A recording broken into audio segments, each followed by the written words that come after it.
Hello student. तो आज हम अपना एक नया सेशन स्टार्ट करते हैं। जो सेशन क्या है, क्लास 10th के लिए है। तो क्लास 10th के लिए लेकिन बहुत ही इंपॉर्टेंट है। तो क्लास 10th में जो हम पढ़ेंगे, जैसे पिछले क्लास में हमने पढ़ा था पौधों में परिवहन, तो आज हमारा टॉपिक है जंतुओं में परिवहन। मीन्स जैसे परिवहन में हमने बताया था कि जो पौधे होते हैं क्या होते हैं, यूजफुल मटेरियल को ले जाते हैं और हानिकारक पदार्थ को निकालते हैं। तो ऐसा थोड़ी है कि वो सिर्फ जंतुओं में पौधों में होगा, जंतुओं में भी होगा। तो जंतुओं में जो हम क्या करते हैं, अपना लाभदायक पदार्थ ले जाते हैं कोशिका तक और हानिकारक पदार्थ को निकालते हैं। तो किसके द्वारा होता है? ब्लड के द्वारा। तो जो ब्लड है, जैसे आप यहाँ पे देखिए तो क्या है, जो ब्लड के प्रकार में जैसे आरबीसी है, प्लेटलेट्स है, वाइट ब्लड है, यहाँ पे देखिए प्लाज्मा है, और ये क्या है, रेड ब्लड सेल है। तो ये क्या है, इन्हीं सबको अभी हम क्या करेंगे, नेक्स्ट स्लाइड में पढ़ेंगे। तो हम स्टार्ट करते हैं स्लाइड में। तो सबसे पहला हमारे पास क्या है, जंतुओं में परिवहन तंत्र। तो परिवहन तंत्र में हमने बताया था कि जो हानिकारक पदार्थों को शरीर से बाहर निकालते हैं और लाभदायक चीज़ों को शरीर की कोशिकाओं तक ले जाते हैं, इसी को हम क्या कहते हैं, परिवहन। और इसी प्रक्रिया को क्या कहते हैं, परिवहन तंत्र। जो हमारे पिछली वीडियो थी, उसी वीडियो में हमने इसको बताया था। अब ये कहा गया कि जो परिवहन होता है, इसके तीन अवयव हैं, मतलब तीन कंपोनेंट से मिलकर बना है। पहला हमारे पास है रक्त, जिसे हम क्या कहते हैं, ब्लड। और उसके बाद दूसरा जो हमारे पास है, हाँ, दूसरा हमारे पास क्या है, ब्लड वेसल्स, मीन्स रक्तवाहिकाएं, और क्या है, हृदय। तो इन्हीं तीन कंपोनेंट से क्या है, ये मिलकर हमारा बना हुआ है। अब जब तीन कंपोनेंट से मिलकर बना हुआ, तो सबसे पहले हमें किसके बारे में पढ़ना है, ब्लड के बारे में। तो ब्लड में ये कहा गया कि जो ब्लड है, इसको हम शॉर्टकट में कह सकते हैं, अगर पूछे कोई कि ब्लड क्या है, मतलब रुधिर क्या है, तो अधिकतर हम लोग क्या करते हैं, कहते हैं कि रुधिर लाल रंग का होता है, हीमोग्लोबिन होता है। लेकिन नहीं, ब्लड हमारा क्या है, ब्लड हमारा एक तरल संयोजी ऊतक है। संयोजी ऊतक कहने का मीन्स क्या, जिसे हम कहते हैं कनेक्टिव टिश्यू। तो अगर इंग्लिश में कहें, तो इंग्लिश में हम इसे कह सकते हैं कि क्या हमारा एक फ्लूइड कनेक्टिव टिश्यू होता है। क्या होता है? फ्लूइड कनेक्टिव टिश्यू होता है। तो इसी को हम क्या कहते हैं, तरल संयोजी ऊतक। अब जो तरल संयोजी ऊतक है, तो कहा गया कि जो ह्यूमन का वेट होता है, उस वेट के क्या होता है, ये 7 से 8% के आसपास पाया जाता है। मान लीजिए इन केस अगर आपका 70 किलो के अगर आप हैं, तो इसमें क्या होगा, इसका 7% क्या होगा, 749, मतलब 5 लीटर के आसपास क्या हो जाएगा, आपके बॉडी में ब्लड होगा। मान लो मान लो आप क्या है, 70 किलो के हैं, आपके बॉडी में 8% ब्लड पाया जा रहा है, 7 8 56, मतलब 5.6। तो आप ये कह सकते हो कि जो ह्यूमन का बॉडी होता है, मोस्टली 70 से 80 किलो के बीच में लोग होते हैं। तो क्या हम कह सकते हैं कि क्या होता है, ह्यूमन के शरीर में 5 से 6 लीटर के आसपास क्या होता है, रुधिर पाया जाता है। अब जो इसका पीएच है, पीएच क्या है, 7.4। 7.4 अगर आपको पीएच पता हो तो क्या होता है, मतलब एक जीरो होता है, 7 होता है, फिर क्या होता है, 14 होता है। सॉरी, तो जो इसका पीएच वाला पॉइंट है, तो पीएच में हमें कहते हैं कि जो 7.4 होता है, ये 7.4 इसका क्या होता है, एल्कलाइन। एल्कलाइन कहने का मतलब क्या होता है, क्षारी होता है। और क्षारी वही होता है जो 7 से ऊपर होता है। भाई 0 से 7 के बीच में जो होता है, तो क्या होता है, एसिड होता है। लेकिन 7 के ऊपर जो, 7 के पास जो होता है, वो क्या होता है, उदासीन होता है। लेकिन 7 से ऊपर जो होता है, वो क्या होता है, क्षारी होता है। तो कहने का मतलब हल्का हल्का क्या होता है, हमारा क्षारी होता है। तो जो ब्लड है, ये तो हमारा हुआ ब्लड की परिभाषा, तरल संयोजी ऊतक है। लेकिन पूछा जाता है कि आखिर ब्लड कितने प्रकार के होते हैं, ब्लड के प्रकार क्या हैं। तो ब्लड के प्रकार को अगर हम देखें, तो हमें कह सकते हैं कि ब्लड के 2 प्रकार के होते हैं। पहला हमारे पास है रक्त प्लाज्मा, और दूसरा क्या है, ब्लड कार्पल्स, यानी कि रुधिर कणिकाएं। देखो इंग्लिश में हम क्या कहेंगे इसे, ब्लड कार्पसल्स, मीन्स रुधिर कणिकाएं। और ये हमारा क्या हो जाएगा, ब्लड प्लाज्मा। तो देखिए जो ये प्लाज्मा है, तो यहाँ पे देखिए जैसे हमारे पास एक वाहिकाएं है, इसी वाहिका में देखिए क्या हो रहा है, ये ब्लड वेसल्स है, मतलब ये जो बन रहा है, ये एक नलिका टाइप की है। अब इसी नलिका में देखिए, तो जो ये लिक्विड टाइप का मटेरियल है, क्या हमारा ब्लड प्लाज्मा है। लेकिन जो ये सर्किल शेप में है, ये सब हमारे पास क्या है, ये रक्त कणिकाएं हैं, मतलब रुधिर कणिकाएं। जैसे ये हमारे पास हो गया red blood cell, platelets, white blood cell, ये वाइट ब्लड सेल्स है। तो ये सब क्या है, इसी में घूम रहे हैं। मतलब ये हमारे पास क्या है, आरबीसी हम कह सकते हैं, और ये हमारे पास क्या है, डब्ल्यूबीसी हम कह सकते हैं। तो इस तरह से कहने का मीन्स क्या है कि जो वाहिनिकाएं हैं, ब्लड वेसल्स हैं, उनमें जो लिक्विड टाइप का मटेरियल है हमारे पास क्या है, प्लाज्मा है। और जो कणिकाएं हो क्या है हमारे पास, रुधिर कणिकाएं हैं। तो ब्लड का जो कॉम्बिनेशन है, ब्लड जिससे बना है, तो हमारे पास क्या है, एक है रक्त प्लाज्मा, दूसरा क्या है रक्त कणिकाएं। तो हम सबसे पहले पढ़ेंगे पहले पार्ट के बारे में ब्लड के, जो क्या है रक्त कणिकाएं। रक्त कणिकाएं में कहा गया है कि ये पीली रंग का होता है।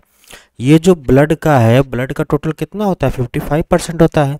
अगर कहने का मीन्स क्या है कि अगर ब्लड प्लाज्मा हमारा क्या है 55% हो गया, तो ये रक्त कणिकाएं हमारे पास कितने होंगी, 45% होंगी। तो इस तरह रक्त का जो हमारे पास प्लाज्मा है कितना है, 55% हो गया। और इस 55% में क्या होता है, वाटर ही 90% होता है, और इनऑर्गेनिक साल्ट 1 to 2% होता है, प्रोटीन 7 to 8% होता है। अच्छा, इसमें कुछ क्या होते हैं, बहुत ही अच्छे कंपोनेंट पाए, जैसे हमारे पास क्या है, फाइब्रिनोजन, प्रोथ्रोम्बिन और हिपैरिन। तो जो फाइब्रिनोजन होता है, ये क्या होता है, जो हमारे रक्त का थक्का जमता है। थक्का समझ रहे हैं, चोट लग जाती है, कुछ देर बाद ब्लड जम जाता है, तो रक्त के थक्का जमने में यूजफुल होते हैं। लेकिन जो हिपैरिन है, हिपैरिन क्या होता है, हमारी जो बॉडी में ब्लड बह रहा है, किसके कारण बह रहा है, हिपैरिन के कारण। अगर ये हिपैरिन ना होता तो हमारी बॉडी में ब्लड ना बहता। तो क्या होता है, ये हमारे शरीर में क्या करता है, रुधिर को थक्का बनने से रोकता है। या थक्का कहने का मतलब रुधिर को जो जमने लगता है, तो उसको जमने से क्या करता है, रोकता है, ताकि हमारा ब्लड जमने ना पाए, क्योंकि ब्लड जम जाएगा तो ब्लड हमारा बहेगा नहीं। और इसीलिए क्या करता है, ये हिपैरिन ही क्या होता है, हमारे ब्लड में मिक्स होता है, जिससे क्या होता है, ब्लड हमारा जमता नहीं है, कंटिन्यू क्या होता है, बहता रहता है। अब जो प्लाज्मा है, जो हमारा ये प्लाज्मा बना हुआ है रक्त का, अगर इसी प्लाज्मा से अगर हम फाइब्रिनोजन को हटा देते हैं, तो ये हमारा क्या बन जाता है, एक सीरम बन जाता है। क्या बन जाता है, सीरम बन जाता है। तो ये तो हुआ हमारे पास प्लाज्मा। प्लाज्मा में इतने यूजफुल चीज़ थे। अब आया हमारे पास रक्त कणिकाओं का संघन, मतलब ब्लड कार्पसल्स, जो क्या था, रुधिर का दूसरा पार्ट था। तो जो ब्लड कार्पसल्स है, ये कहा गया कि ये क्या होते हैं, 3 तरह के होते हैं। पहला एरिथ्रोसाइट रेड कार्पसल्स, मतलब रेड ब्लड कार्पसल्स होता है, मतलब ये जैसे RBCS है, तो यहाँ पे रेड है, तो यहाँ पे हम क्या लिख देंगे, रेड ब्लड कार्पसल्स। अच्छा, इसी को हम हिंदी में क्या कहते हैं, लाल रुधिर कणिकाएं। क्या है, लाल रुधिर कणिकाएं। अच्छा, लाल ये क्यों होते हैं, लाल इसलिए होते हैं क्योंकि इसमें क्या पाया जाता है, हीमोग्लोबिन पाया जाता है। हीमोग्लोबिन पाए जाने के कारण क्या होते हैं, लाल कलर में होते हैं। दूसरा है हमारा ल्यूकोसाइट, ये नाम याद रखना, ल्यूकोसाइट। तो ल्यूकोसाइट क्या होता है, वाइट ब्लड कार्पसल, जिसे हम कहते हैं शॉर्टकट में WBC। वाइट ब्लड सी का कहने का मतलब क्या है, श्वेत रक्त कणिकाएं। भाई रेड है तो लाल रक्त कणिकाएं, तो ये क्या हो जाएगा, श्वेत रक्त कणिकाएं। यहाँ पे चाहे आप रुधिर लिखो और चाहे रक्त लिखो, दोनों का एक ही मतलब है। तो ये क्या हो जाएगा, श्वेत रक्त कणिकाएं। और जो प्लेटलेट्स है, जिससे क्या होता है, जिसको हम क्या कहते हैं, थ्रोम्बोसाइट। तो अब इनके हमारे पास क्या है, फंक्शन है कि फंक्शन क्या, सबसे पहले हम क्या पढ़ेंगे, एरिथ्रोसाइट, ल्यूकोसाइट और थ्रोम्बोसाइट। सबसे पहले हमारा रेड ब्लड कार्पसल्स, लाल रुधिर कणिकाएं। तो लाल रुधिर कणिकाएं में ये कहा गया कि देखिए इसकी जो संरचना है कैसे है, गोलाकार के है, मतलब ये देखिए सभी क्या है, गोलाकार आकार में है। और इनमें जो क्या होता है, जो केंद्रक होता है, वो क्या होता है, केंद्रक अब्सेंट होता है। और इनका जो जीवन काल है, मतलब इनकी जो एज है क्या होती है, 115 से 120 दिन के बीच में ही होती है। और जो ये रुधिर है, जब से 115 से 120 के दिन के बीच में जब ये मर जाएगा, ख़त्म हो जाएगा, तो हमारे शरीर में रुधिर नहीं रहेगा, ऐसा नहीं है। क्योंकि जैसे ही रुधिर खत्म होता है, तो नया रुधिर क्या होता है, बनने लगता है। और बनने के लिए क्या होता है, एक प्रोसेस जिसे हम कहते हैं इरिथ्रोपोइसिस। इरिथ्रोपोइसिस में ये क्या करता है, रुधिर का निर्माण करता है। और रुधिर बनता कहाँ है, red bone marrow. Red bone marrow को हम हिंदी में कहते हैं लाल अस्थि मज्जा। अच्छा, ये पाया कहाँ जाता है रेड बोन मैरो, तो जो हमारी हड्डियाँ होती हैं, और हमारी हड्डियों के बीच में जो खोखला भाग होता है, इसी खोखले भाग के अंदर ही क्या होता है, पाया जाता है रेड बोन मैरो। और ये रेड बोन मैरो क्या करता है, ब्लड का फार्मेशन करता है। ब्लड में जैसे RBC, WBC, ब्लड प्लेटलेट्स, इन सब का क्या करता है, ये फॉर्मेशन करता है। और यही जो हमारे पास RBC, रेड ब्लड कार्पल्स है, तो ये जो हमारे पास ब्लड है, देखो ब्लड में क्या, अब हमने बताया कि हीमोग्लोबिन पाया जाता है। तो जब ये हीमोग्लोबिन क्या हुआ, हीमोग्लोबिन को हम किससे रिप्रेजेंट करते हैं, HB से। ये हीमोग्लोबिन जब ये ऑक्सीजन से जुड़ता है, तो इसे हम क्या कहते हैं, ऑक्सी हीमोग्लोबिन। क्या बोलते हैं,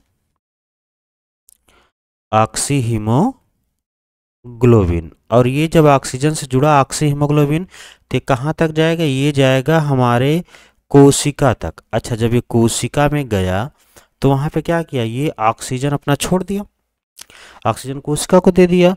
तो उसी कोशिका में क्या प्रेजेंट होता है, वहाँ पे अब क्या बचा हमारे पास, हीमोग्लोबिन बचा।